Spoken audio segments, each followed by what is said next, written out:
Well, welcome to the new episode of the Crosse Thinkers, and we have the honor to have invited Dr. Rebekah Fowler from the History Department to talk about English, actually. English Yeah. Department. Sorry, to talk about the medieval romance in the Game of Thrones. So, I'm a big fan of the show, Yep. and so I'm so excited about this interview. Let's start with some of the connections between the Game of Thrones and the medieval histories. So, what do you see in Game of Thrones, the TV series, that George R. Martin actually borrowed from medieval history?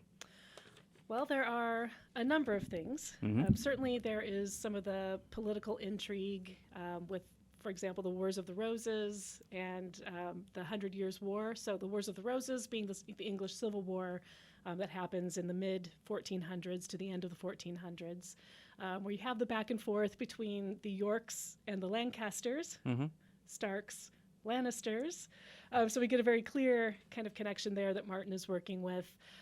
So we have people being deposed from the throne, people supplanting other people on the throne, lots of political intrigue with Henry VI's wife, Margaret of Anjou, who comes in as a very strong voice behind him. He's a weak king, so she's very much our Cersei Lannister character in the show. She also has a son who was, by some accounts, not a very nice young man.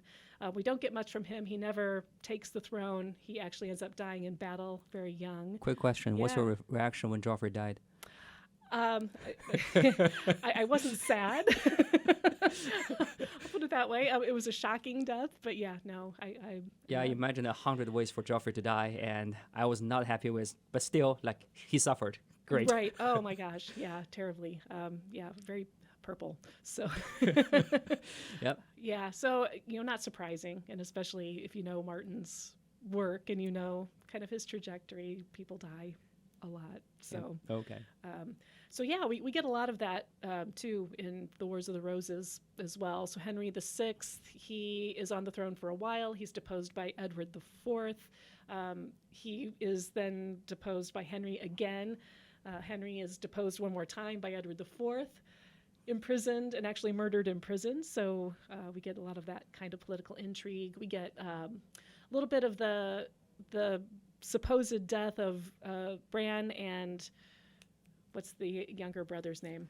Rob, Not Rob. the younger one, Bran, little Rogan, or the one who The was little one, yeah. was shot by Ramses. Yes. Okay. Yeah. So when we see their supposed death earlier by being burnt in Winterfell, we get an actual disappearance of two young princes. One of them who was the supposed king of Edward V, who is kind of ousted from the throne by his uncle, who takes over as regent, becomes Richard III. But he hides the boys away in the tower. The boys disappear, and we presume that they were murdered. Many years later, two young skeletons were found under a stairwell in the Tower of London, so probably the two young princes. So very much drawing on that history, the English history primarily, but also the Hundred Years' War and some of the battle between France and England. Did the character of House Stark and House Lannister actually captures the characters of the real family? Like Right. one is pretty like straight and serious, and the other one is more like, okay, we're rich, we're in the South, and we're enjoying our life. Right. So it's basically the same character, right? Kind of, yeah. We get a lot of similarities in the characters. The Lannisters, we're looking at royal families. We're looking at noble families. So we're certainly looking at kind of the trappings of medieval aristocracy, what it was like to be of the upper estates. So we have our kings, our queens, our lords, our ladies, the castles, basically a feudal structure. All of those are things that Martin is borrowing from the Middle Ages. The weaponry, so sword fighting, spear fighting, shields, armor. We get late medieval full plate armor, those kinds of things. So are the armors from the Game of Thrones basically medieval type and medieval style? It is. It's late medieval into the early Renaissance. Although I would say, even though they're wearing this full plate armor, which they would want something a little bit lighter if they were actually going into battle.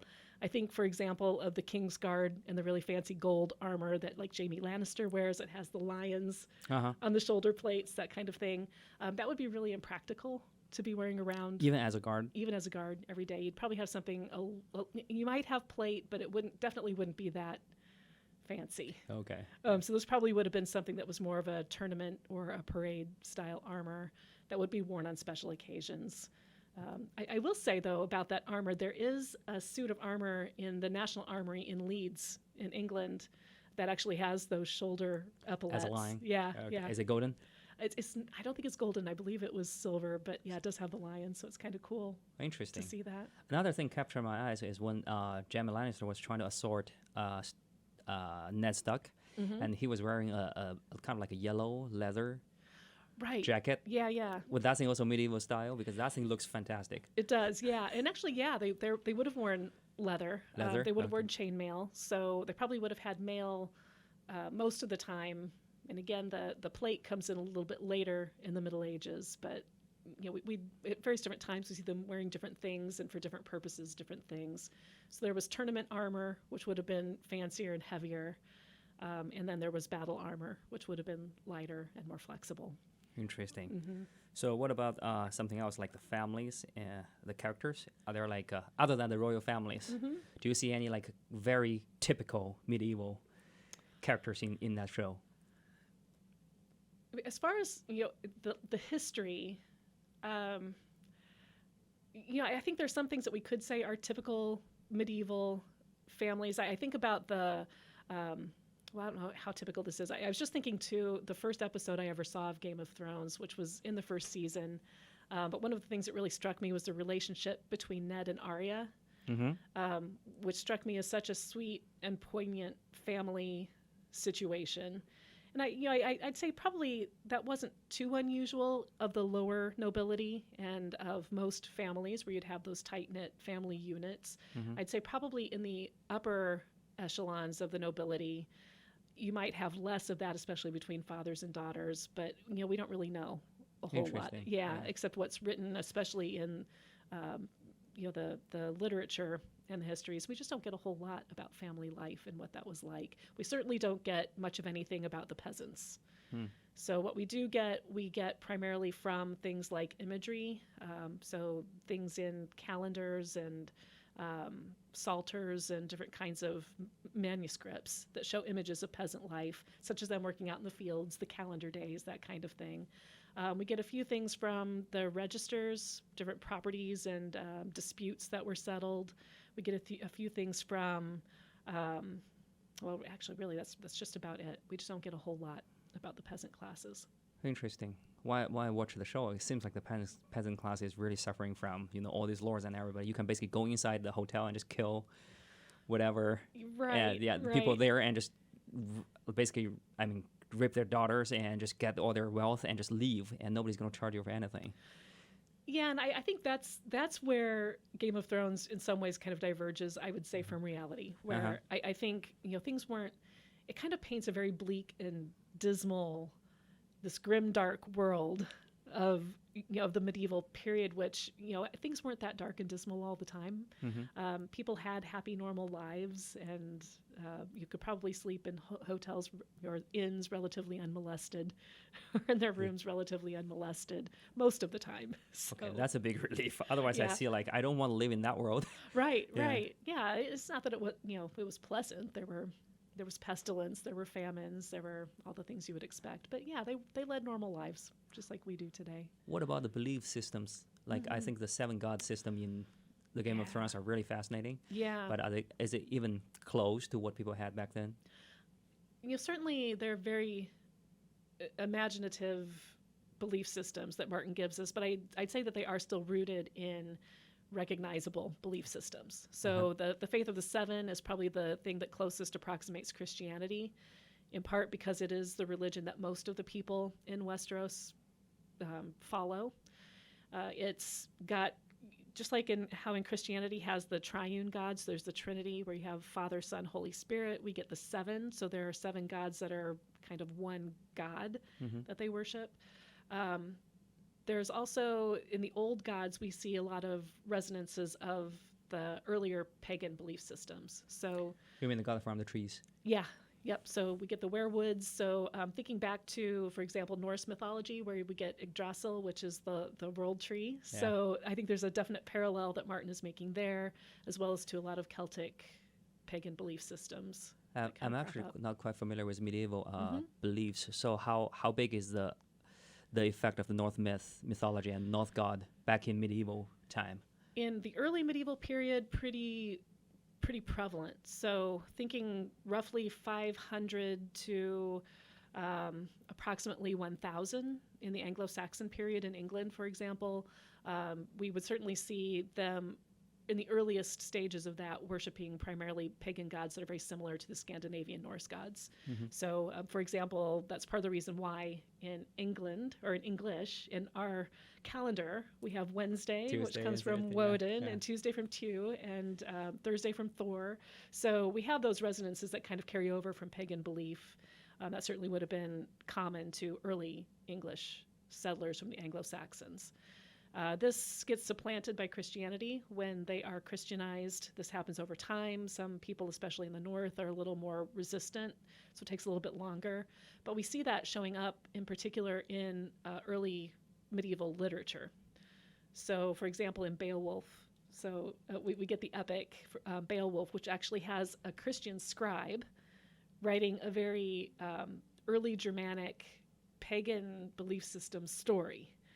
So we get this weird kind of back and forth between the Christian God, this Father, the Creator that's referenced multiple times, the Almighty, at the same time that we're getting this story that definitely comes from this earlier Germanic culture. It's more like slaying monsters and betraying and son and father and queen. Right, exactly. With the heroic Germanic hero code that's really so important to them. Interesting. Yeah. What about the worship of fire? The Lord of the Light? I'd say in some ways he more closely approximates Zoroastrianism. So, thinking that's a very early monotheistic faith system, and light and fire are part of that belief system. So I think we might see some references there. Could also be an offshoot of maybe the Cathars and some of the later Christian heresies. So the ones that kind of shoot off of that but do their own thing, and they had a lot of focus on light and fire also. One thing I was really interested in was actually in the world of the Song of Ice and Fire. People constantly worry about, warmth is just like a temporary thing, and winter's coming. Yeah. Is that like a similar mindset when people had in the northern part during medieval history? I think that's something that's pretty much an invention. Yeah, of Martin's. And certainly it's romantic. It is. Winters are hard, so yeah, we always hope for the good summer and a good harvest, and make sure that we have a fruitful, plentiful crop. But that's kind of reminded me about Ragnarok. It's just like the doomsday is coming, and you better prepare for it, and you're not going down without a fight. Right. Yeah, and I think that was very much the early Germanic mindset. So I think it's really interesting that Martin places in the north these people that have this very kind of almost Scandinavian Norse. A lot of people associate them with the Scots, so more of the Celtic kind of belief system, where it's very much about the clan and being a good warrior, not going down without a fight, not being a coward, not giving up. Those kinds of things. Yeah. Well, I also actually checked out your website.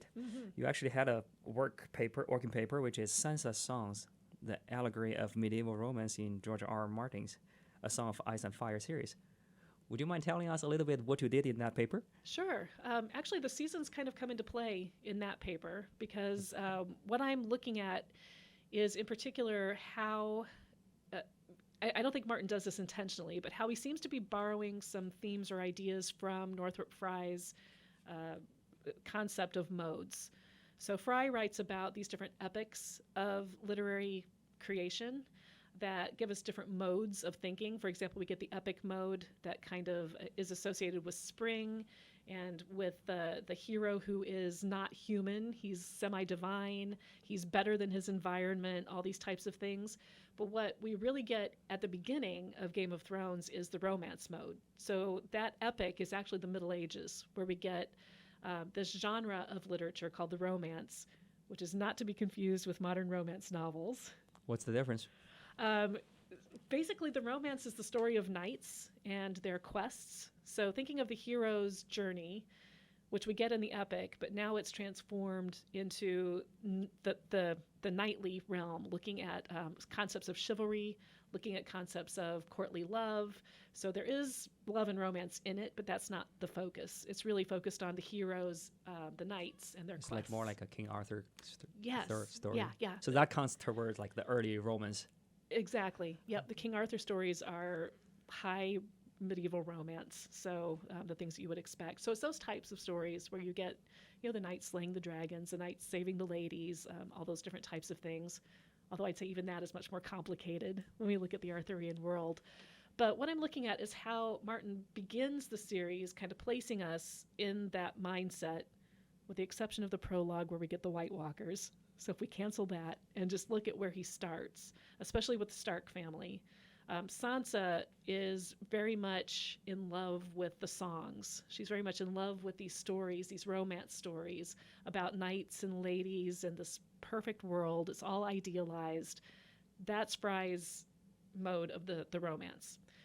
Basically, it's this idealized world. The hero is still better than his environment, but he's human. Things are they're just perfect. Everything looks grand and looks great, and the hero always wins in the end or learns a really important lesson in the process of his quest. That's the worldview that Sansa has through this whole thing. She's extremely naive. She thinks that this is how things are going to be. When she's faced with the reality of King's Landing, it's a huge shock to her system. So she's really... It happened really quickly, too. Yes, it did. So it all starts out with her thinking, Joffrey's going to be the perfect husband. I'm going to be the queen. Everything's going to be beautiful. He's going to be chivalrous and courtly and sweet. And all the knights, when we go to the tournament, are going to behave properly. They're going to be honorable. So this is kind of her worldview. Wow, that thing actually got destroyed one after another. Right. The first time she saw the tournament, right, when Mountain actually basically cut the whole head off. Exactly. Of the horse. Fights dirty. He's this huge man who has no honor. Even his brother Gregor the Hound, he explains why he's not a knight. And part of that is because he knows how his brother Gregor, who is a knight, behaves. So he doesn't want any part of that. So this is a very rude awakening for Sansa. And I think in some ways we see the same thing in Ned. He's kind of this idealized knightly character at the beginning. Hero. He's the hero, right. So he's honorable. He does the right thing. He believes in loyalty. He's the good knight. And so we see that he, by the end of the novel, of course, has to fall. That's beautiful because that's the first time I say, hey, this show is interesting. Yeah. It's not... Yeah. Episode 5, season 1, you just chop his head off without warning, and that's it. Yeah, and he's like your main hero character. He's doing all the right things, trying to make sure people are doing good. Even if I'm destroying the Lannister, I want to actually notify Cersei and just say, hey, things are coming, so you better run and hide. Right. Yeah, and it doesn't turn out well for him. So that's where I see where Martin is actually moving the whole series away from that romance mode, and he gets us into what he calls the ironic mode, which is winter. Is that a thing? Yeah. Ironic mode? Yeah, the ironic mode. So basically it's where the heroes, the main characters, are not as good as us. They're... they don't have honor. They might be horrible, terrible characters, and things kind of turn bleak. So we get a lot more skepticism, pessimism, and it is associated with winter. So this whole idea that winter is coming through this whole thing, when we had summer, which is associated with the romance. So we get Sansa and her siblings, who are all the children of summer. They've been kind of led to believe that everything is fine and beautiful and lovely, but we're already seeing kind of these signs of things turning. And then by the time we get to Ned's beheading, and even before that, we start to get a sense that no, this isn't summer. We are still in the summer, but things are cooling off. They're becoming much more ironic. So that's kind of the focus of the whole piece, is how we see Martin kind of turning the medieval romance genre on its head and saying, this is the world that the medieval romances paint for us. It's all rosy and idealized and beautiful, but I'm going to take that and shake it up and do something really different with it. So then he gives us that ironic winter mode that gives us the grim, dark fantasy that the whole thing becomes. And a lot of actually things focus on how do you make the shift from this mindset to the other one. And if you don't, you die. Right. Yeah. Yeah. You have to learn to survive. Same thing with this Daenerys, world. right? From the beginning, Daenerys is almost like a hero until you start to actually get, first and second and third betrayal, and eventually you become a mad king. Right. You cannot escape from your fate or blood. Right. Yeah, she's already in the beginning of her story set up to not be in that same kind of bubble that Sansa is in. So Sansa's been steeped in these stories. The story that Daenerys has been steeped in is that her brother is going to be king. The Targaryens are going to retake the throne. So she's already been put in this world of conquest that Sansa has no concept of. So she's the hero herself. Mm-hmm. Yep. But along the way, you can see like when she gave birth to the first 3 dragons, you feel like, wow, there's the rise of the new hero. Ned Stark is over. Yeah. She's up, and then you go down by betrayal, and then you go up, and then you go down, you go up, and in the end, I think the conversion of her is even more brutal. It's just like you tried everything, you did everything correctly. Right. Not just you falsely believed and naively believed anything, and that's false. Actually, you start to trust yourself, believe your judgment and everything. You feel powerful, and suddenly everything fail. Right. Right. Especially when he come back to the continent and just say, "Hey, I'm so ready. I practiced for 20 years for this. I got the army. I got everything. I came here. Nobody actually likes me. Where's my family?" Yeah. They don't know her. They just know that she's part of that family that used to have the dynasty that was ruling here, but they've had no reason to accept her, so she's kind of blindly believed. Yeah. So in that respect, I would say she did have that kind of naivety to believe that could happen. Because that's what carried her along the long journey, right? Yeah. I really like the ending when the dragon took her. I feel like, where are you going to bury Targaryen? Like Daenerys Targaryen, to his family house. She barely knows any of them. Right. Right. In Westeros, she doesn't belong here. And what about like the Dothrakis? No. And then what about the mother of Meline and all the slaves? You don't belong there either because they betrayed you, right? Right. So where are you going to go? Probably only the dragon. Only the dragon would take you. Yeah. But still the question of where. Does he take her to Dragonstone, or does he take her I almost feel like else? she doesn't belong to this world. So when you finish, you leave this world, right? True. To somewhere where the dragon lives. Well, yeah, we know that the dragons have been hiding out somewhere for a while anyway, so yeah. That's interesting. Yeah. So, in your opinion, who is the Song of Ice and Fire? Who's ice and who's fire in terms of character, not family? The White Walkers are clearly ice. So we have the Night King and that whole business with death. But I think, I guess it depends on how you're looking at ice and fire too. Yeah. So fire, of course, we have the Lord of Light. We have the whole cult of R'hllor and all of those things. Yeah. So, Summer, winter, fire and light, and Lord of the Light, and also the White Walkers. What about Jon Snow? Is he ice or fire? I think he's both. Because you were born a Targaryen, but you were raised in Stark. Right. So he's kind of like the combination. What about Daenerys? Ice or fire? Oh, Daenerys. Oh, boy. Again, I think it depends on how you look at it. Certainly she's born in the summer. She's been living in the warm lands. She used the birth of the dragon. The birth of the dragons using fire. So, we've got all those elements of fire in her. But if we're talking about, character, then I think we have to look at things the opposite. What's the ice element in Daenerys? What's cold?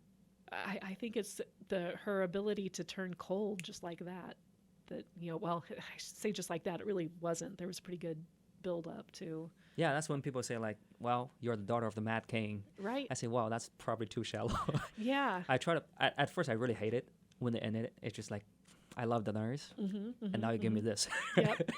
But then I try to put myself into the shoes. It's just, I told you, don't do this, and you're the only man I love. Right. You did this to me. Right. Now, I think you're a wise man for Tyrion Lannister. Like, you're my hand, and you did this to me. Right. Twice. Right.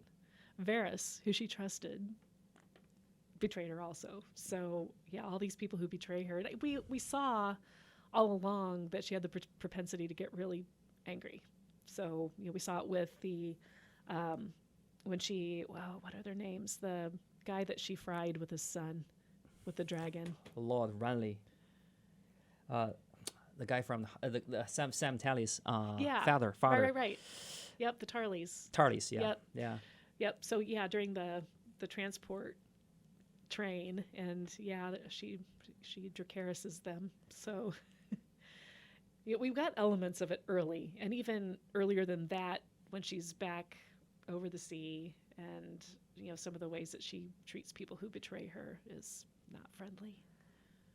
It's kind of hard to differentiate between a determined mind or cruelty, basically. Right. And that's the question I think that's what it takes to be king. Yeah, and I think that's what Martin was playing with. Is at what point do you tip over from being someone who's determined and has a goal to being someone whose goal hurts You people. went too far, right? It's just like, I'm so determined because I think I know what's right. I'm going to make things right until one day. The way you make things right is to make your people bend. Yep. That's when Jon Snow tried to convince her, like, okay. And then she said, no, they don't know anything better. I know better. I'm going to train them. I'm going to make them better. That's when Jon Snow know there's no turning back. Right. And he had to do what he had to do. So. Even though I hate her, I hated him. Yeah. I suspected that was coming, but yeah, I didn't see any way for it not to be Jon. Do you feel like Jon? What's the difference between Jon and Ned? Like, Jon did everything right. It's like you should, for everybody's benefit, bend to Cersei, but you chose I only have one queen. So sometimes you're loyal to one person. Sometimes you're loyal to the justice. Sometimes you're loyal to your love. Sometimes you're loyal to your duty. Right. For me, that's why in the end I kind of hate him. Because he betrayed that loyalty to Daenerys. At least you pick a standard, like Jaime Lannister. I don't care if your standard is right or wrong, but you're a knight because you believed what you believed to the death. Yeah, it seems to me that ultimately Jon Snow understands that his loyalty needs to not be to a person, but to the benefit of Westeros. And that seems to come up in a lot of the conversations between Tyrion and him. True. That what Westeros needs, and Varys for that matter. So Westeros needs a better leader, and Daenerys doesn't seem to be it. Interesting. So given that thing a thought, actually Jon was constantly bearing the duty of the Seven Kingdom as a Night's Watch. I think so. Yep. He constantly differentiated from that road until somebody bring them back, right? The first time he was trying to run for the battle for Robb, his friends bring him back, and then he was trying to betray the Night's Watch in terms of, like, be friend with the wildlings. That's the second time you differentiate from there. Then you come back, and then you start to realize, okay, the Night's Watch, the wildlings, we're all lives. What's the difference? So that's the third time you kind of differentiate from the right path, and finally you're trying to do all this for one woman. Mm-hmm. But eventually you made the choice yourself this time, which is sad. Right, yeah.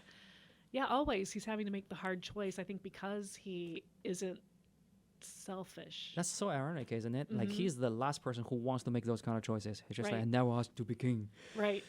But then you put me on this position. Yeah. And I think it's really interesting, too, that we tend to look at him, or a lot of people tend to look at him as weak, because he's strong, and we know that he's brave and that he does the right thing. So he doesn't mind dying. He doesn't mind dying. He's done it. He's come back.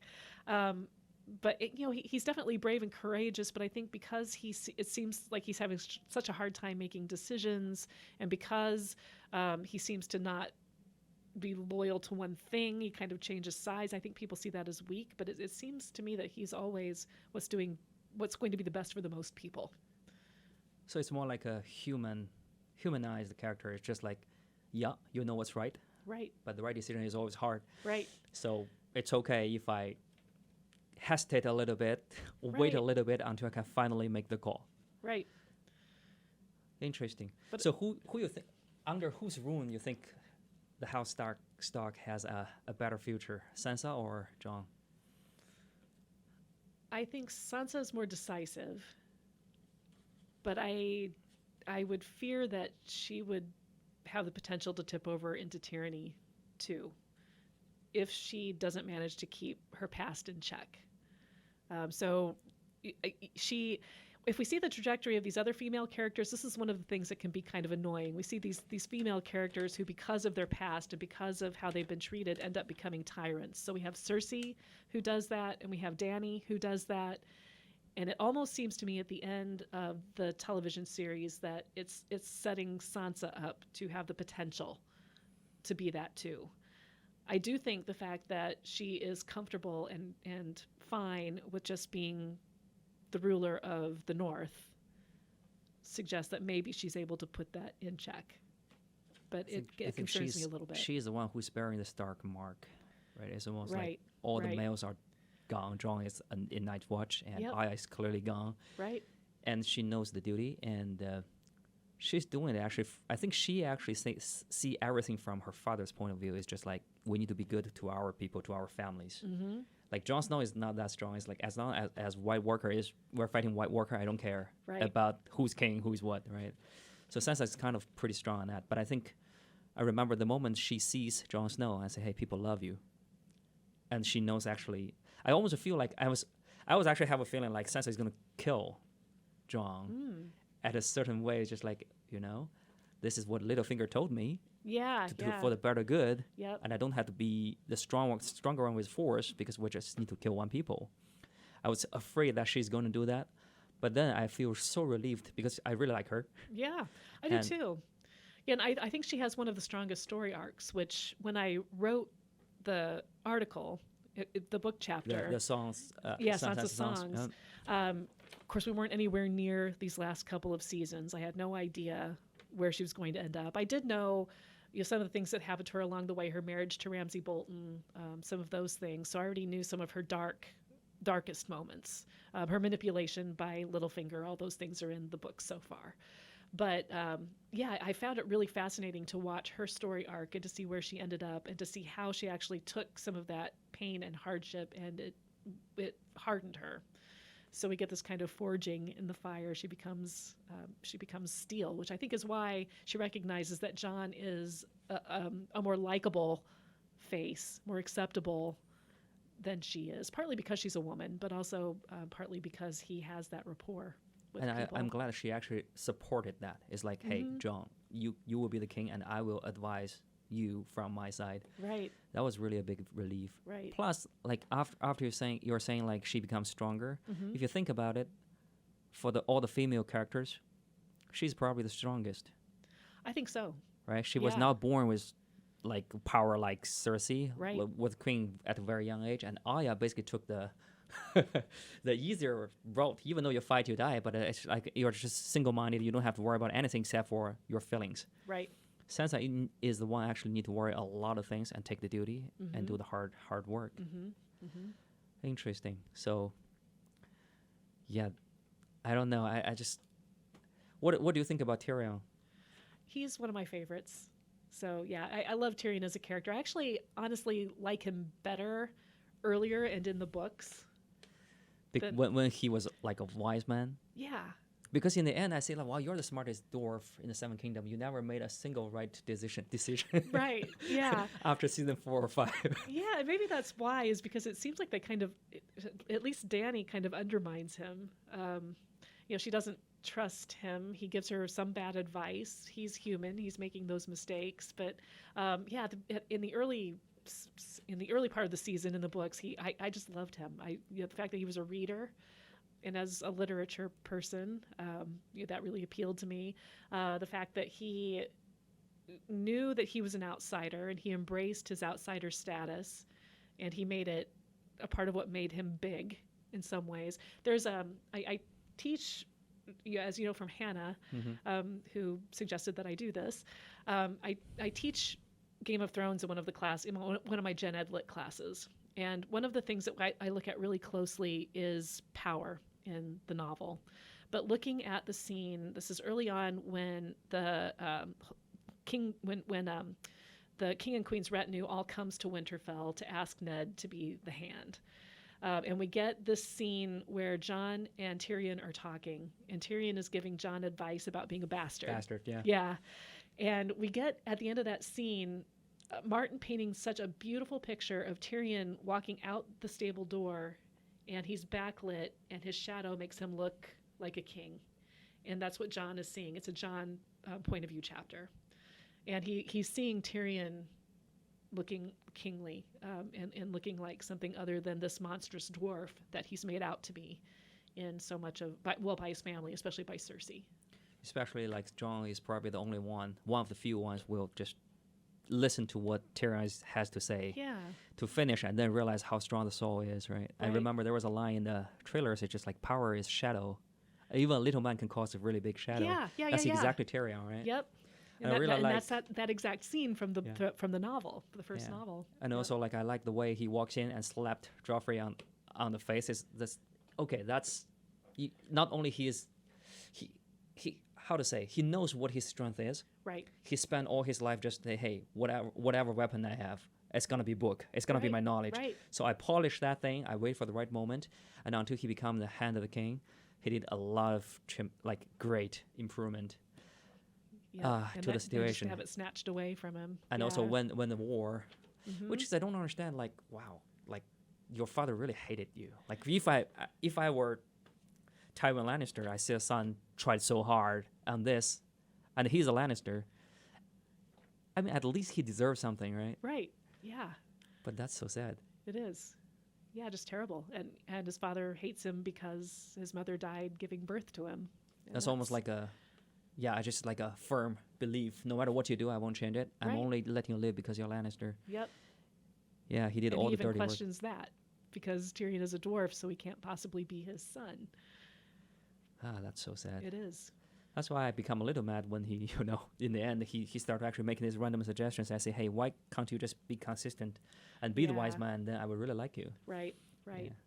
But I guess that, that's part of what Martin gives us too, is that humans are flawed. We are not that perfect hero. So the romance hero that we get in the actual literature from the Middle Ages isn't a reality. That's not something we can deal with. For me, probably the closest was Jaime Lannister. For like an ideal character. It's just you are the Kingslayer, but you how to say, you didn't betray your oath. Right. To slay the Mad King for the better good. Right. And you love one woman even though, but then Martin, of course, make that woman your sister. Right. Yeah. And I remember reading the books, like he worships, his ideal figure was the Morning Star.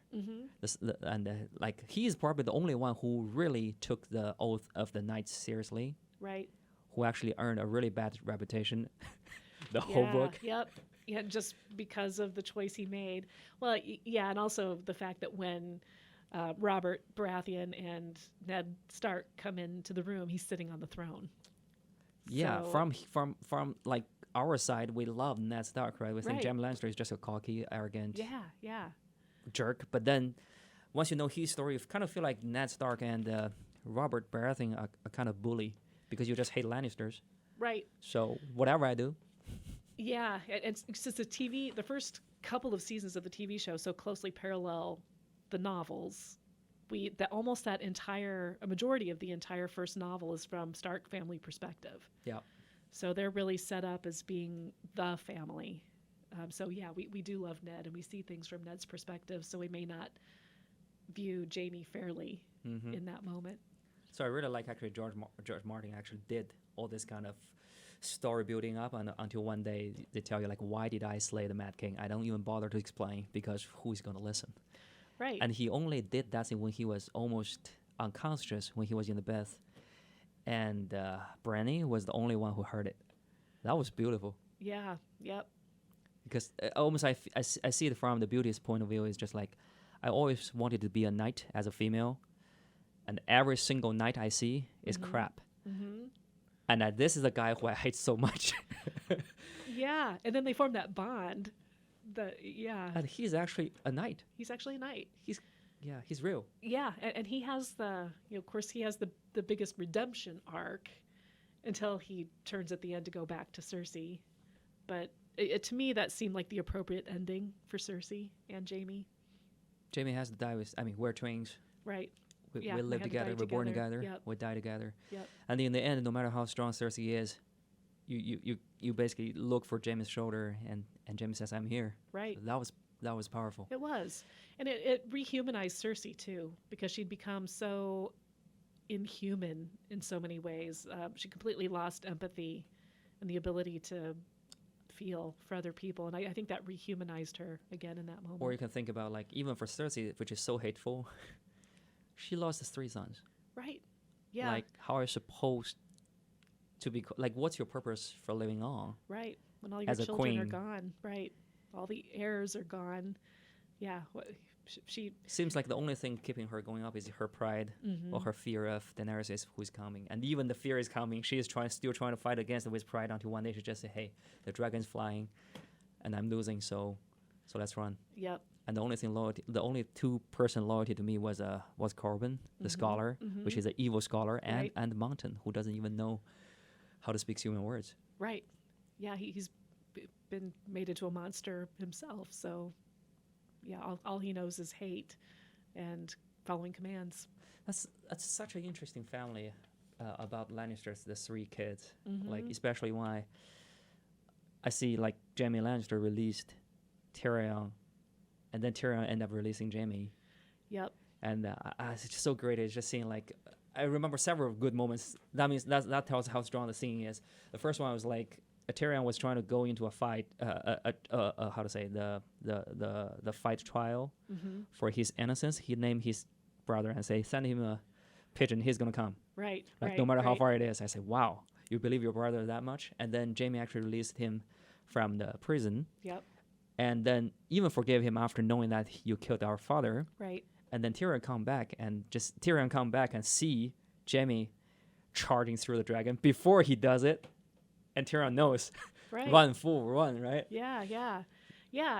And I think that's something that's kind of maybe surprising. We think about the Lannisters and we think about how cold Tywin is and how cold Cersei seems. And then to have this relationship between Jaime and Tyrion that's so warm. He's the only one who doesn't treat Tyrion as a monster. Yep. And which is actually their family words. It's just like, we stay together. But these two never think Tyrion is one of us. Right. But Jaime actually stick to that family tradition to the end. Yeah. That's why it kills me when Tyrion walk into that, I don't know, all the stones and everything. Yeah, the Undercroft. And they're both. I think even Tyrion, dead. At that moment, Tyrion even doesn't hate Cersei anymore. No. And I think he appreciates the value of human life and the fact that Cersei, as horrible as she was his sister, and here these two are people that he loved and their family, and now they're gone. So yeah, there were a lot of really tear-jerking moments in the last couple of seasons. So yeah, it's really heartbreaking to see them all gone. Mm-hmm. So we talked so much about different characters. Yeah. Who's your favorite? I have different favorites for different reasons. Tell us how many first. Well, you cannot have too many. There's only a small handful, and I will confess that, and I think it's part of because of how Martin wrote the text is that I'm a Stark girl, so I love the Starks. But Arya is my favorite overall, just because I love her brassiness and the fact that she is going to be who she's going to be, and she's not going to worry about what other people think. And she's scrappy, and she's the rogue, and I love the rogue character. So probably Aragorn too, huh? Yeah, yeah, that too. So yeah, the good rogue characters. Tyrion, I already mentioned, is one of my favorites, so I definitely love him.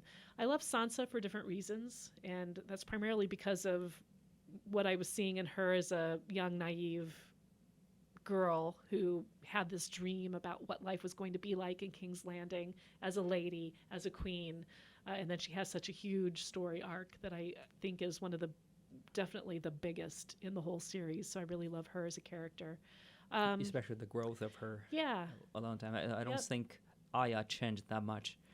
No, she's pretty much the same character from beginning to end. She goes through a lot of interesting experiences. Basically becoming a nameless person and an assassin, but she hasn't really changed that much. She wants adventure. She always wanted adventure. She never wanted to be the lady, and she never is. So We don't see much change from her. Yeah, that's free. Yeah, and I do like Jon Snow, too, but I have to say that by the end, he too didn't have a whole lot of change, I didn't think. He was always kind of the beloved outsider, the underdog, the guy that you wanted to root for. And I think that stayed pretty consistently true because he was always kind of spit on. He by put different himself groups. small Yeah. and have sympathy over others. Mm-hmm. This is actually those kind of person you will want to be king. Yeah. Because you feel safe. Yes. Right. Yeah. And he's someone that you want to take care of early on because Catelyn is so awful to him. Oh, yeah. It doesn't see him. He's not her son. Hate Catelyn. So, yeah. And actually, I really like Catelyn, but I hate how she treats Jon. She's just so terrible to him. Otherwise, I think she's a good mother. Even the decision that she let Jaime Lannister go. Yeah. That's the one part. It's just like you. Bad decision. Yeah. You lost the war. Right. Basically because of that. Yeah. Although she thought that she had a good reason to do it. And it was to get her daughters back. But so, number one, you want to do that. And number two is just like, here are all the families fighting for you. And their son died to capture Jaime. And you just let him go. Right. I totally understand why and Robb is your king. Yeah. Then why Castak just say, hey, okay, I'm going back to North. Right. Yeah, but understanding the mother's love for her daughters, and she's gotten this guarantee out of Jaime that he'll protect them and he'll get them back to her, which then he passes on to Brienne with the sword later on. But I kind of feel like she was desperate back then. Like, I don't think she trusted Jaime if she had another choice. Right. It's almost like, yeah, I'm going to give it a try no matter what. Right. But I think it's really not fair to the other families. No, and certainly not fair to her son's leadership as king, because Robb's become king, and she's basically undermined everything that he just did. But I mean, Robb made his own mistake. True. Yeah, and actually that goes back to some historical precedent too, back to the Wars of the Roses, because Edward, who was going to be named king, was supposed to marry a French princess, but he married a woman that he loved, Elizabeth Woodville, who was from a lower noble family, and that caused some rifts. So we actually have some people switching sides as a result of that. So he was the Yorkist king, and they actually end up switching back over to the Lancasters. So we get a little bit of that Martin builds in there too. Yeah. So Robb's mistake of marrying the wrong girl. There's always stories like that, but I think that's a bad situation, because I remember I watched a very short movie called Tristan and Iseult. Oh yeah, yep. By from a medieval story. From medieval story, but that was by Cannell Netley and James Franco, which I hate. But either way, right. Yeah, and I remember there was one time they were fined that they were having an affair. Yep. And they want to actually run away from the castle, but then Tristan chose to go back, because if I chose to go with you, they will say our love destroyed the country. So I need to actually go back, fulfill my duty. Yep. So the fault is not on you. Right. That's exactly my mindset when I see things like that. Is like, wow, your love destroyed your country. So it's really not a wise decision to take. But Robb did it either way. Otherwise, like, he's perfect. Yeah. Oh yeah. He would have been a good king, and he was making a good king. It's just that he had been betrothed to a Fry daughter, and he betrayed the Frys, who were kind of wishy-washy anyway. So yeah, you end up with problems. Yeah, I feel like it's really interesting to see how sad everything is when you don't want anybody to die, but then one after another, the characters you love, you die. Right. And then you go back and trace back, is this like ridiculous? Actually, there is a sign. There is always a sign. Giving them a second chance, they will make the same choice, which lead to their death. Right. No matter what. Yep. So in the end, it's kind of conflicting to see honor, really? Oath, really? So what's real, what's not real? Yeah. Which is super interesting. But then, in the end, what helped us to fight the White Walker are still those kind of stuff. Are still oath. Are still honor. Like, right. Yeah, Robb failed because he's honor. But then Jon actually become king because of his honor. So it's really interesting to see. And then from that moment, I started to see, wow, the House of Stark has standing there for 800 years for some reason. Right. Like, one son after another, some of them die because of this stupidity of ownership, but people will like them because they keep their words. Right. Yeah, they say something and they do it. So yeah, we see that happening, except for Rob's mistake.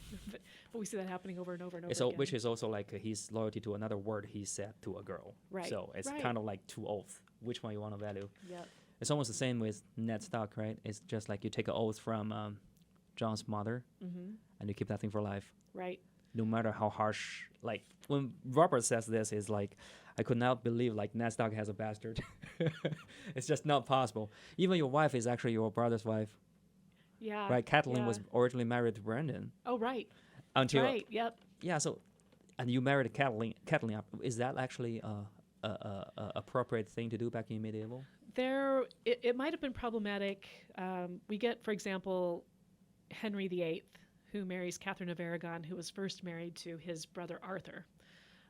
Older brother. Older brother. Yep. Arthur dies of an illness, and it's actually quite some time before Henry and Catherine are able to marry. But there is the question. They actually have to get a special dispensation from the church to say that they are not actually siblings, because it would have been considered too close of a relationship. So Otherwise, it's against the religion, or is it against the law? Yeah, it's the question of consanguinity, which is how much blood you share. And actually, it would have been considered, even if it's your husband's wife and not your sister, to be problematic. So they had to get a special dispensation, which was basically to say that Catherine and Arthur had not consummated their marriage. So that allowed them to get married. So we have something similar here, where it never really comes up as a huge issue in Game of Thrones, but if it was that same situation, then yes, it would have been probably seen as problematic. Interesting. Those kind of stories, like from Game of Thrones or anything like Arthur and all these romantic stories, I find them so attractive. And do we have, are people still producing stories like this in the same kind of, how do you call it, mode?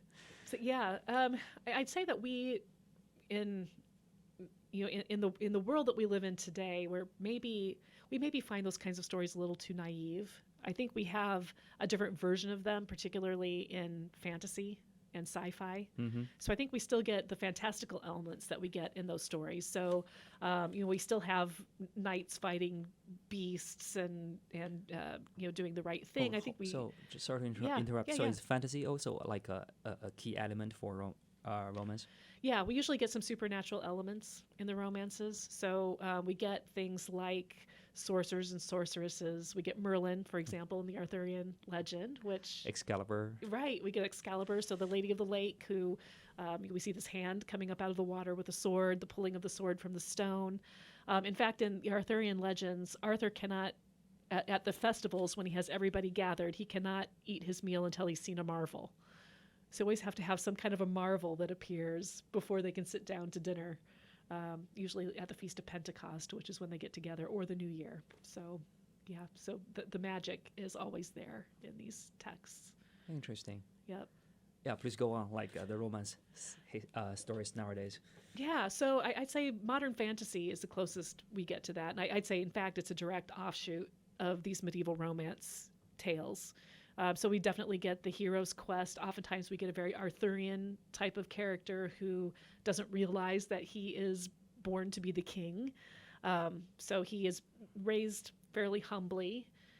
He does something fantastic, discovers his true parentage or his true heritage. We get the same in a lot of superhero trajectories, and then becomes the great hero that he or she becomes. So I think in those types of things, fantasy, sci-fi, and superhero stories, we see kind of the continuation of that genre. Is Marvel kind of like similar?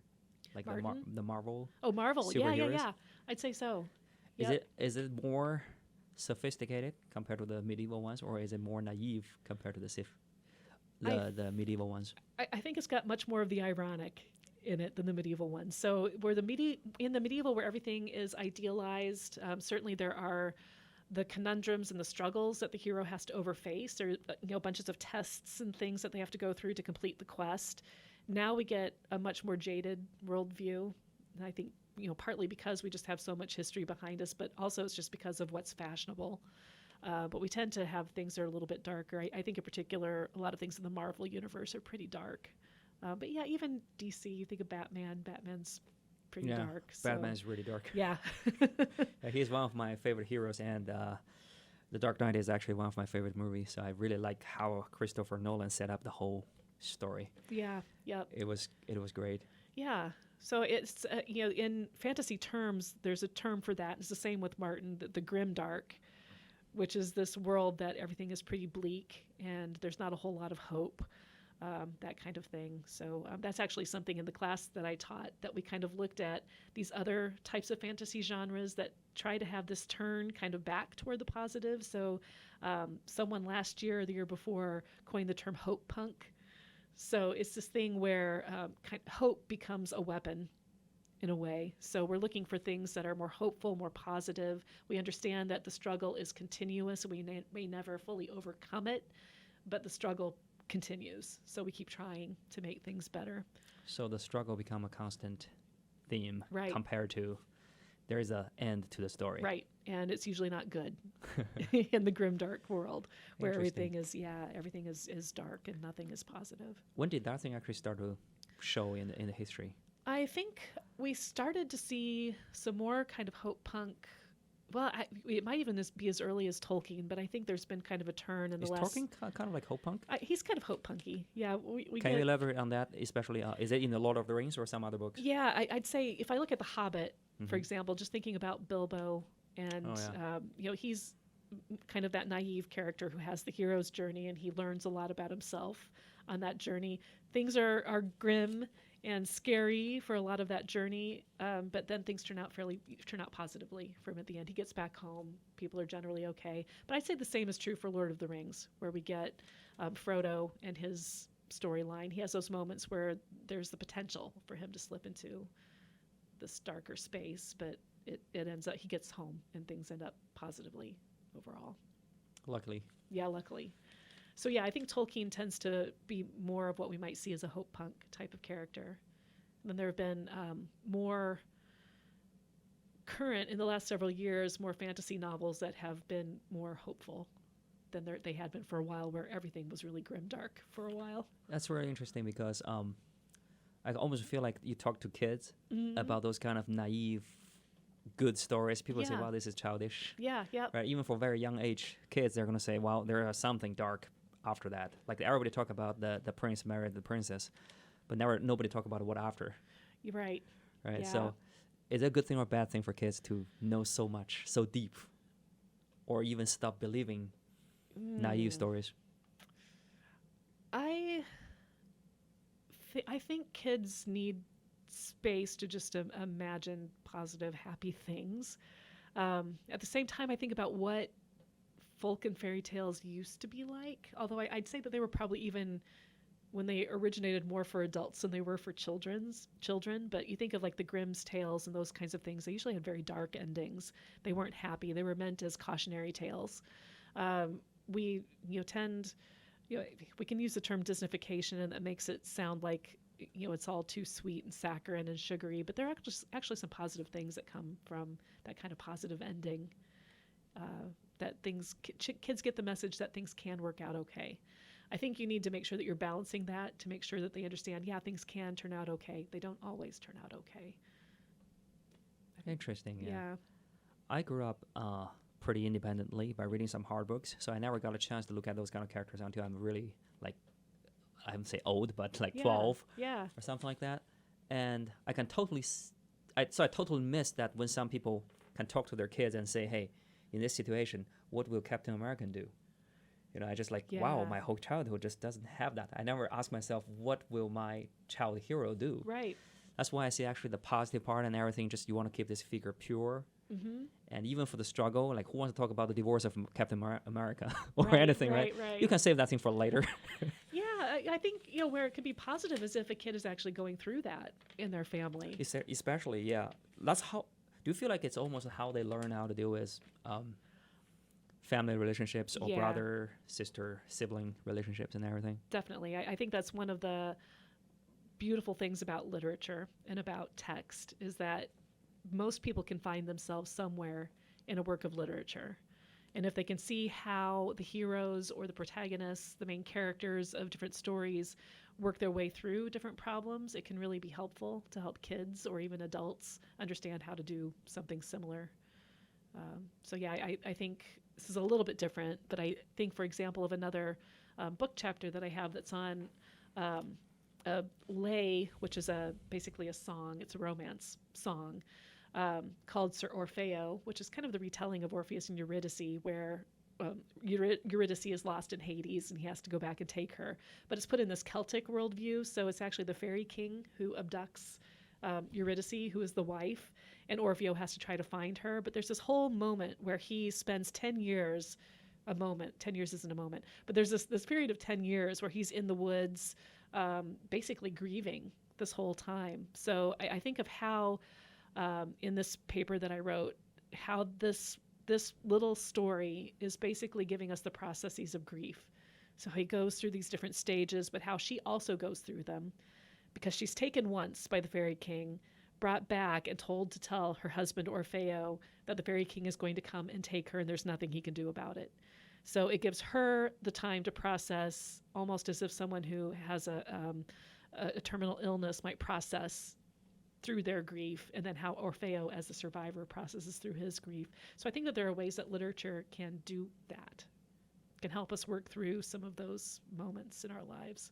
It's actually beautiful because how rare can we experience something like that? But in all our life, you at least experience all this kind of trauma for at least once, right? People are going to be gone, relatives are going to be gone, and if you just separate with your friends after graduation, it's a big separation, right? You may never see each other for the rest of your life. Yeah.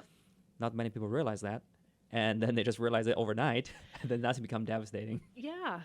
Yeah. And even if it's something that you read prior to having that experience, to be able to come back to that and say, oh yeah, I remember when I read about this character and how they went through their grief. I understand that now. Or even to read it in the process of or after and to say, yeah, I understand that. And, that is one of the little doors to empathy. How do we come to understand other people's struggles and experiences and losses? Interesting. What do you think about, seems like we have a lot of things to share as human beings in terms of emotions, situations, and from literature. Yeah. And it's really lucky, actually, we have one literature everybody reads, which is the Bible, right? Right. Yep. Right, then we actually learn from that, and somehow we can start building connections through reading the same book. And I kind of feel like that is actually gradually fading away. Yeah. In the class I'm teaching right now, which is Western Lit 1, we read Inferno by Dante, which, it takes a little... Are kids nowadays still required, or has they ever required to read that? A lot of them know. Some of them have read it before. They find it really difficult, in part because of all the cultural references, because Dante is basically punishing a lot of people that he sees as doing wrong in life at that time. Mm-hmm. So some of his political rivals, some of his political friends, and certainly a lot of people in the church, because he's seeing the church becoming increasingly more corrupt. But there's so many references, biblical references to that you almost can't teach it without coming back and looking at some passages, or at least referencing and saying, yeah, it's referencing this from the Judeo-Christian Bible. So yeah, we have to kind of unpack some of that for a lot of students. So even for people who are not religious nowadays, does everybody have a chance to read Bible at an early age, or at least part of it? No. And that's one of the kind of challenges of teaching early literature, I think. I'd say even some later literature, is that there isn't that grounding for a lot of students or a lot of readers to understand what these other things are building on. For example, like, you need to know Adam and Eve for me to talk about something, or Cain and Abel. Right. I teach, sometimes I teach John Milton's Paradise Lost too, which also gets into, the whole idea of Lucifer, Satan, falling from heaven, and kind of this, his plan to bring Adam and Eve to ill will because he's jealous of what God has created there. So yeah, without kind of having that background and seeing it, I really have to explain, okay, so this is the fall of humankind, and this is what it is biblically, this is what happens. So just kind of having to foreground some of that. even looking at reading the Epic of Gilgamesh, which is from the Babylonian perspective, we get the flood narrative. Oh, I guess nobody read that, right? Except for people studying Yeah, literatures. right. I haven't read that one, which was super interesting. Yeah. Okay, good. So we get the biblical flood narrative. We get the Gilgamesh flood narrative. They are so similar. So that's one of the things where if you don't have that background or you haven't read those things before, that you're missing something. You don't have there. the resonance between different books or different Right. culture and see, hey, we actually view something in a similar way. Yep. Speaking of that, actually, I think recently people started to claim that they have found evidence about, so the flood really happened, which is roughly like, I don't quite remember how many years, but yeah, so there was one, and then we basically have really good civilization before that, and after that, we basically need to rebuild everything. Well, just thinking about that area, being kind of in the Fertile Crescent of Mesopotamia, so there's a lot of potential there in that region for something like that to happen. Interesting. Yeah, for me, I'm from China, right? So in China, at least in some kind of, I think grade 6, 7, 8, we take some part from the old classic. We have, like, it's not Bible, but it's by Confucius. He's dialogue with other people. And also from Tao Te Ching and all this stuff. So we kind of have, it's really nice to see some other people, and actually we have something built in common in terms of like deep reading. And you refer to something, almost everybody in the room, everybody in the country will understand. Yeah. Yeah, that's something I feel like only literature can do. I agree. Yeah. Yeah, we've talked in the English department about whether anyone is brave enough to take on a Bible as literature course, and I've toyed with it from time to time, but I haven't done it yet. It's beautiful. Like I read Bible stories when I was a kid, but I was from China, so I totally read that thing as a mythology. Sure. It's almost like a Siegfried or a Beowulf or all these kind of stories. Right. So I say, wow, this is pretty weird story. It's like you Well, don't fight dragons, you don't have all these kind of things. Yeah. And suddenly you have this kind of weird setup. But then recently I actually took a class online which is called The Psychological Significance Behind Biblical Series, offered by Jordan Peterson, and listen to him explaining words by words what the Bible is about from a psychological point of view. Make me really think, wow, this is really interesting. Like every time you read it, it becomes deeper. The older you are, it becomes deeper. So it's almost feel like that's kind of like the common wisdom people has been, like, it's not by one author, right? Has been written together for the past thousands of years and commenting for the past 1,000 years. So there must be some truth there, right? Because if anything is not good, after 400 years, that thing will be removed out from the Bible. Yeah, it's interesting to think about that way. I think about all of the different translations that we've had, over time, and even just thinking about the King James version and kind of some of the way that things get phrased in the King James version For a certain period of the time. For a certain period, right? But that only lasts for so long. Yeah. And then the true thing come back. Yeah. Yeah, but there are a lot of, definitely really beautiful stories in there. One of the things that shows up actually in the medieval romances as a kind of model for the love relationships and courtly love is Song of Solomon or Song of Songs. So you're reading it, it's usually read allegorically as being something that is about the relationship between God and the church, or Christ and his believers. And certainly the medieval people would have understood that in the Western medieval world, which was largely Christian, and the church had a lot of control over the people at that time. But in the romances, we actually see that as being the kind of model relationship. So there are a lot of references to the poetry of Song of Solomon, which comes out. Yeah. So given all this kind of interesting with all these different kind of mythology ideas,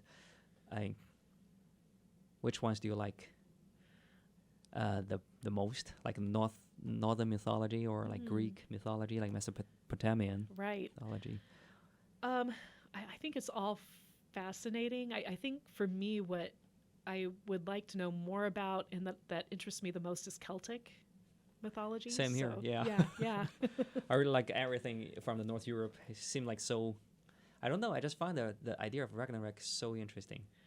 And also how they see the world with the big gap in the middle, and you got the north, you got the south, you got the fire. It's almost like some ice and fire, right? Right. Constantly fighting in the middle.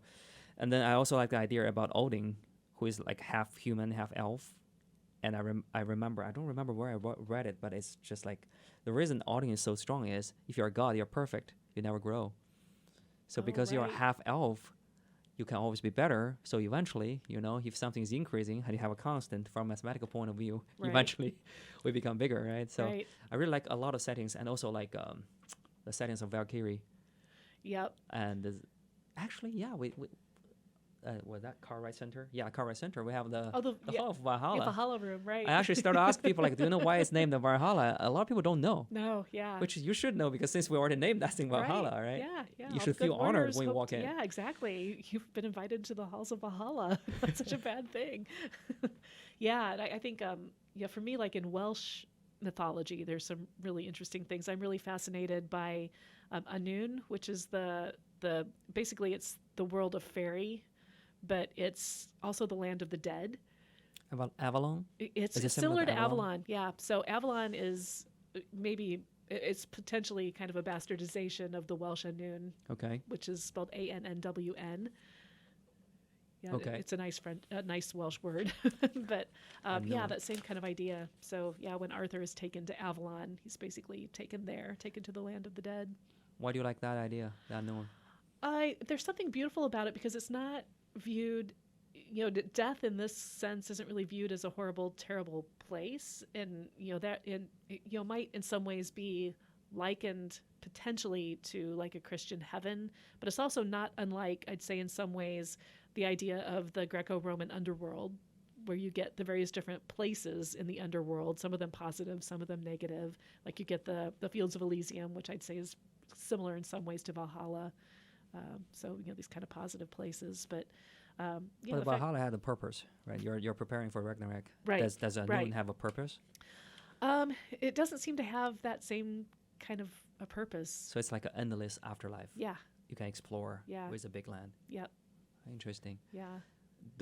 I mean, what about this one? Like, do you have to be selected into these places, or? No, I don't think you do. Although in that story of Sir Orfeo that I told you about before, when the wife Eurydice is taken into the fairy world, and Orfeo goes there to try to bring her back after he finally sees her. That's based on the Greek Orpheus and Eurydice. Yeah. He goes in there and he sees that there are all these dead people there, but it's almost like in that sense, this fairy king has collected. Oh. So we get people who are dead or almost dead. We get them like at the moment of their death, like some people who have been choking, or some people who died in childbirth, and then we get these people who are insane. So it's that there's that aspect to it where it's like these people that are either dead and they're kind of trapped in this moment of their death, or they've gone mad, and so they end up in this very realm. But there are other versions of it where it is just kind of this place of light and positivity and good things. So that's the aspect of it I want to research more. Interesting. Yeah. Seems like all literatures or philosophies, eventually the ultimate question is always, where does this end? Right. What happens after this? Yeah. Where do we go? Even for Ragnarok, I think after Thor and Odin died, you still have the new future built by the next generation. I don't think Greek has anything like that. There is, if you're in Elysium and you drink from the river of Lethe, there is the possibility of reincarnation. So being reborn. Reincarnation is the solution. Right. Oh, okay. Interesting. Yeah, and I'd say we get that too in Arthurian legend, because Arthur is taken to the to the island of Avalon by the three queens, with the idea that at England's greatest time of need, he'll come back. He'll almost become like a spiritual guardian of the whole land. Right. Yeah, back in China, what we believe in is reincarnation. Not a cycle, basically the cycling of life. You do something, the next life is going to be, you're going to pay whatever you did. Yeah. You do good, the next life is going to be good, and you do bad, you have karmas eventually. So it's kind of come from like Indian Buddhism. Yeah. Yeah, that's what I was thinking. I remembered from some Eastern philosophy classes I took before. Yeah, the recycling is really interesting ideas, but the problem with Buddhism is just eventually you need to actually go into this, because the cycling just keep going forever, infinite. It's almost like when you do homework, you have infinite tries. So why does any of the try matter? Yeah. right? In the West, it's more about you got one shot, Right. so it's a lot of pressure. And for Yes. Indians, like no pressure. We're kind of right in the middle. It's more about like, yeah, you do need to try hard because you only got limited choice. Right. And eventually, when you're like, how to say, when you are in that ideal state, you become unified with the whole universe, and you become immortal. You become eternity because the universe is eternity. So you become one with eternity. Mm-hmm. You get rid of your body, you get rid of your thoughts, Yeah. and now you only have spirits left, and you're actually one. We call that thing Tao. Yeah, it makes me think of a lot of mystical traditions. So I think of like reading in Western Lit again. So going back to the medieval, this is during the Islamic Golden Age where we have Rumi writing his poetry. He's a Sufi mystic. So this idea, this concept of being unified with the divine, in this case, in your case, the universe, but being unified with the divine and the things that you do to kind of get you in that mindset to be unified with the divine. So for the Sufis, it was the whirling dervishes. So it was about the spinning, which becomes a meditative practice, which is kind of cool. Interesting. Yeah. So your eternity is actually not dead; it's moving. Right. But the only way to move without changing is spinning. Yeah. Yeah. And the idea that the only constant is God.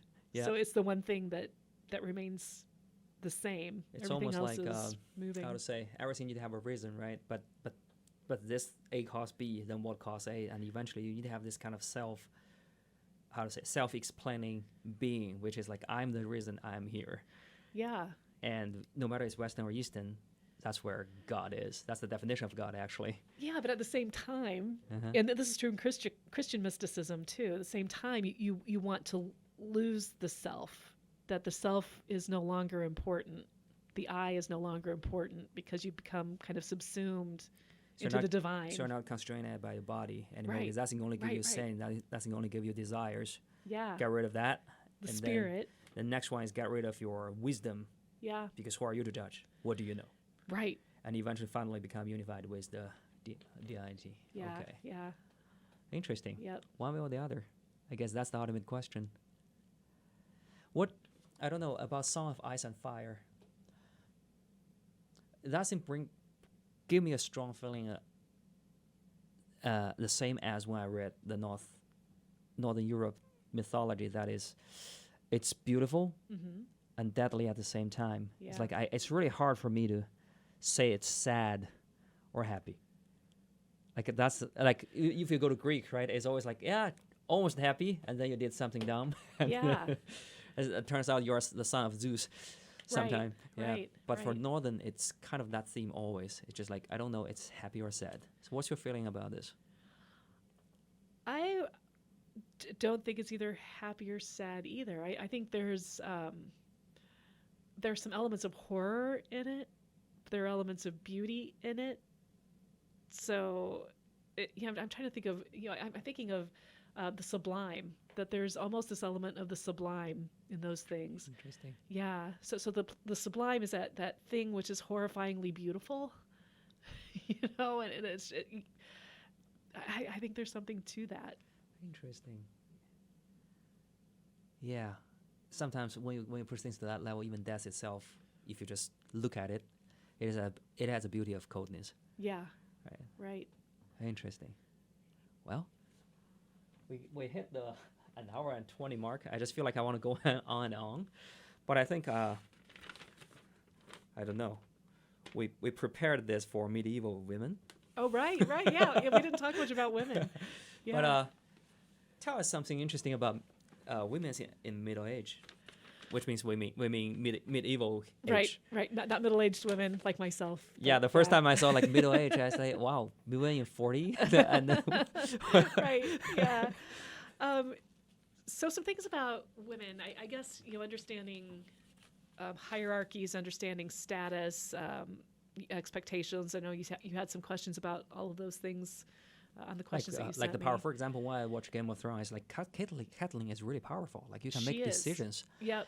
Like that. Yeah, and I think that's not that unusual. I think you would expect that in any strong marriage that you'd have women who were supporting their sons or their husbands, advising their husbands, kind of standing in for them when need be. And I think that wasn't uncommon. I would say it was probably certainly not uncommon among the merchant classes and the peasant classes. We don't hear much about them, but they didn't have the same kind of constraints that the nobility did. So women in the nobility, we generally know that there were arranged marriages. So they didn't have much of a say in their love matches, that kind of thing. A lot of those marriages were political. A lot of them were for property and what was going to come into the family.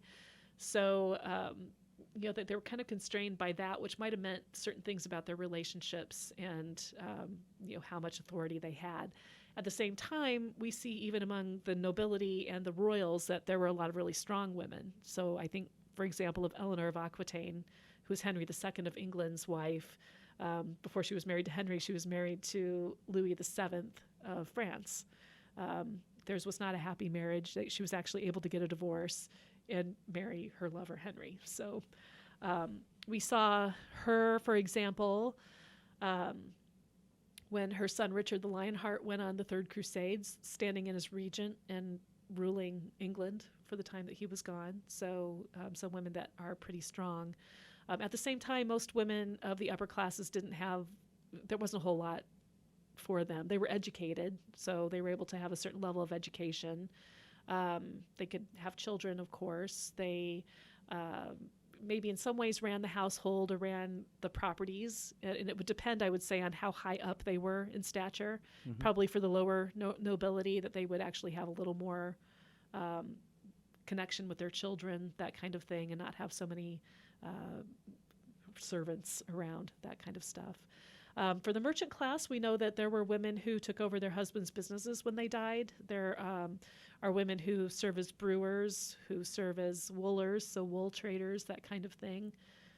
Do they also take official jobs? There weren't many women who had official jobs except running the business, the family business, that kind of thing. Certainly the peasant women were helping in the fields, doing those kinds of things. But we do know that there were women like Christine de Pizan, who was a French woman who actually made a living as a writer. Her husband had left her in debt when he died, and she needed to make a living. So she actually made a living as a writer. She got people to patronize her. And so there are those figures out there. Interesting. Yeah. So because when I watch the Game of Thrones, I saw so many strong women figures in that thing. I started to feel like, okay, is this fiction, or actually it's actually women were that powerful back then? Yeah, there were some. I'd say they were the exception rather than the rule. For the most part, and this definitely goes back to the church fathers and what they were saying about women. For the most part, they were subservient to men, because you have folks like Tertullian telling new Christian converts around the first century of how to dress and how not to dress and how to behave, and basically telling them you are the gateway to the devil. So women were seen as being Eves, or potentially being the Virgin Mary. So we get this, we get kind of limited roles for women. We have other men writing things like women, because they were created from Adam's rib, are made of bone, whereas men are made of clay. And because women are made of bone, they jangle, they talk too much, they chatter all the time. Really? Yeah. Wow. That's from, I think, Jan Lefebvre, and it was a satire, but at the same time, we have these things that kind of come out of some of these early beliefs about women, that women are body, men are mind. Women can't control their passions, their lust, their riot, their chaos. Men are rational, controlled, all these kinds of things. Yeah, I read something about the discovery of unconsciousness, and basically women are viewed as the evil mother, great mother, which is basically the nature, and then the fathers are the culture. It's the minds, right, the rule, the order, and right. Women is more like chaos from the other side. Yep. So do you think those kind of social structures, which is basically patriarchy, and we are basically set the tone of what's coming next for the next 500, 600 years, even for today? Absolutely. Yep. Yeah, kind of keeping women in their place. We have St. Paul, for example, in the Bible, basically saying that women shouldn't teach men. Women should, well, he does actually say that women should obey their husbands, be subservient to their husbands, but he also says that men should give themselves over to their wives. So he does give us some balance, but he does tend to you put women in a subservient role. And because the church has so much authority over much of Western Europe throughout the Middle Ages, we see that becoming kind of the mode that people are going to It's interesting to that. see actually all these kind of things start back from medieval. So before that, actually, women were almost like there's no Christianity, no anything. So I'd say yes and no. Yes and no, Yeah, okay. yeah. We see in Beowulf, for example, that there's Wealhtheow, who is King Hrothgar's wife, and she is still in a position that is definitely not as high of status as his, but she does have some very important roles. So we do see her having some strong positions where she is the cupbearer, so she's the one who decides who gets served first. So it's actually not Hrothgar as king who decides who has the most power in that room. It's her. And they also serve as peace weavers. So again, that's that idea that you're being married into another tribe in order to bring peace between those two groups of people. So it's still a really important role. that's pretty interesting because I see a lot of strong goddess in from the Norse myth. Yeah, and we do. I mean, there is evidence of like women serving in the shield wall and that kind of thing. I think we're seeing more and more evidence of that. Women serving as navigators and Well, even navigators. getting in their ships and going places. So, I think we do see some evidence of that. But I think there's also evidence that, at least in the Anglo-Saxon culture, that women maybe still didn't have quite as much status as men. Okay. But there's some. I think there are definitely some cultures where women have as much, if not more. We do have some matriarchies out there, but Back then, especially from the beginning, right? Yeah, But if you trace yeah. all the way back. right. But Interesting. not so much in the Western Middle Ages. Yeah. And dancing has a long effect even for today. Yep. Interesting. So how do you feel like the society is going in terms of like women's rights and everything? From a literature point of view, like do you see yeah. the trend is going? Oh, definitely. I think there's definitely been a lot of progress. Women finally gained the right to vote in the 20th century. Yeah.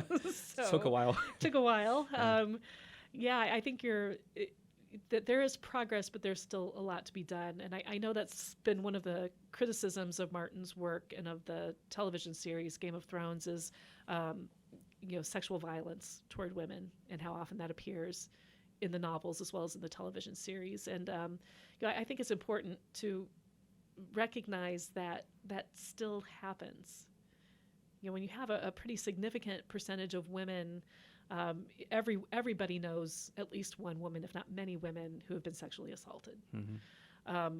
So that's not something that's changed. And I think that sometimes we have this sense that things have progressed so much, and that things are so much better, and that the medieval period was just so bleak and so dark and so horrible, especially for women. If you put the abuse of women's body into Game of Thrones, you kind of take it like, yeah, that's medieval. Right. What do you expect? But it's also, Right, but it's the also 20th nowadays. century. Yeah. So, and that's the thing that I think gets lost sometimes. We look at a series like that that's placed in the Middle Ages, that's fantasy, and we tend to think, okay, so this is just fantasy. This is the Middle Ages. Things are so much better for us now. Mm-hmm. But in some regards, no, they're really not. Even if you look into all those, I would say, I feel like there's a trend that in all the TV shows is kind of becoming more and more violent oriented and brutal oriented. Yes. And actually, I feel like the violence towards women are more and more common in nowadays TV shows. I don't know if that's a good thing or a bad thing. I'd say that it is, first of all, a commentary on our mindset. So where are we? What are our concerns? And sometimes I would say that it can be, literature can sometimes be a lashing out, as can media, television shows and things like that. So what is it that we're responding to, and how are we responding to it, and what is it that we're saying with those things? And I think sometimes it can read as a cry for help, a cry for recognition, saying this is something that's gone terribly wrong, or that has been terribly wrong, and it needs to be addressed. So I think sometimes it could be a really good opening into talking about some of those things in our culture, in our site. And literature's always done that. It's always commented on its culture itself and critiqued. I will say, even though I talked about the romances as being this idealized world, it also was very self-critical, and it exposed some of the failures and some of the flaws in chivalry and that type of thing. So Interesting. yeah. So let's close this one with, if you got the power to make everybody in college to read one book, what will be the book? Oh, no. You didn't prepare me for that question. I just got that thing because when we say like everybody read the same thing, can build sympathies. Yeah. Oh, Or it can just simply be a personal favorite. Right. Oh, man. One book. As long as you want. Ooh. Wow. Okay, so I guess I pick different things for different reasons. I always hate to have to choose a thing. What about 3 books? 3 books. Well, I do think the Bible is an important book. Old Testament, for New people to Testament, read. or the whole thing? Probably the whole thing. Oh, the whole thing. Yeah. Okay. So I'd say that. Gosh.